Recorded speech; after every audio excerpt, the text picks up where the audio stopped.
It's only a game. Why you have to be mad? Defeating Fafnir Artemis. I got some good news and I got some bad news for you. Fafnir Artemis, first of all, is a... ooh, I got my little man bun sticking out the back of my hat. See that? So Fafnir Artemis is this amazing lineup. There's a lot of variations to it. We're going to show you some fights today with all of the fun variation ways to counter Fafnir Iris. This is brought to you by Tarot, the master of the way of progress. So let's watch this fight. So we have defending, we have Luther, Tristan, Marcus, Artemis, and Fafnir. You can't beat them, join them, as it were. But the main theme that you're going to see in a lot of the teams that are countering Fafnir Artemis is Jorgen Faceless. Jorgen Faceless counters Fafnir Artemis. So here's a nice little watch with using the hero, the Way of Progress hero Ginger. We can watch this real quick. Let's see. Add Tristan Luther to that Fafnir Artemis, and it is one hard team to play against. Tristan Luther, Tristan Luther, Tristan Luther, Marcus, Artemis, Fafnir. Bam. There you go. There's the stats for you. But there's one great way to counter Fafnir Artemis. And like I said, you're going to start seeing a lot of similarities. Here's another fight. We have Fafnir Artemis, Tristan Luther with Marcus. The same lineup that I just mentioned. We're going to be using Jorgen Faceless with Martha and Arachne Cleaver for this lineup. This is more of a Way of Chaos lineup, I guess, than a Way of Progress lineup.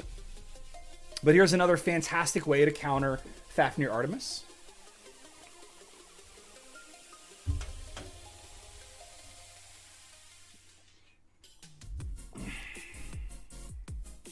I saw somebody say that Iris is going to counter Fafnir. She absolutely will.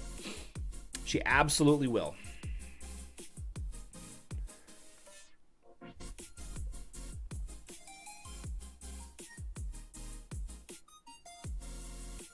A little bit longer of a fight without having a lot of damage output on the left side. Although a properly boosted Jorgen does a lot of great damage. Crushing him. Just crushing him. Cool fight there. Here's another cool fight. This one is using the Chaba lineup, the Chaba version of the Fafnir Artemis lineup. A lot of people are using Chaba and Luther so that Tristan gets faster energy gain. But you can see this is the same lineup. Jorgen, Faceless, Martha. Jorgen Faceless, I guess, is kind of the key here. But different team versus Elysium 2. There you go. Chaba left alive. By the way, Elysium is one of the top guilds in the world. This is Elysium 2. Elysium 2, one of the top guilds in the world using Chaba as a tank, right? Chaba is a perfectly viable tank. That's a great team. Here's another fight. This one is in the arena. This is using Dante tank. Way of Progress.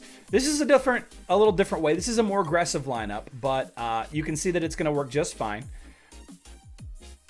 The thing is Artemis is very squishy. So this lineup is utilizing Dante to avoid Artemis's mass damage. It doesn't matter how much Fafnir is boosting Artemis's damage if you dodge it all, right?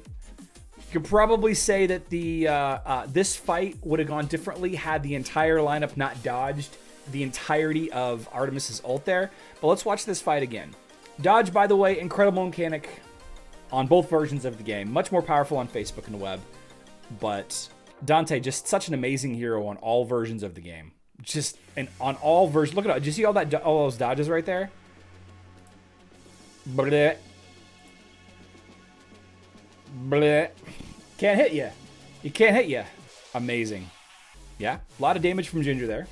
Ready Player One. They're only off meta because people don't... Well, yeah, yes. And all heroes are good. Like, all heroes are worth using. It's just people are so stuck on the recommended heroes. And the reason why I promote certain heroes over others is because of their wide usage. Their wide usage ability. Like, for example, the Osh team on Hero Wars Facebook and web. I mean, use them in a lot of different versions of the game. There you go. There are some great ways to counter the Fafnir Artemis lineups. A lot of them revolve around, like I said, using Faceless Jorgen. A lot of them revolve around faceless Jorgen.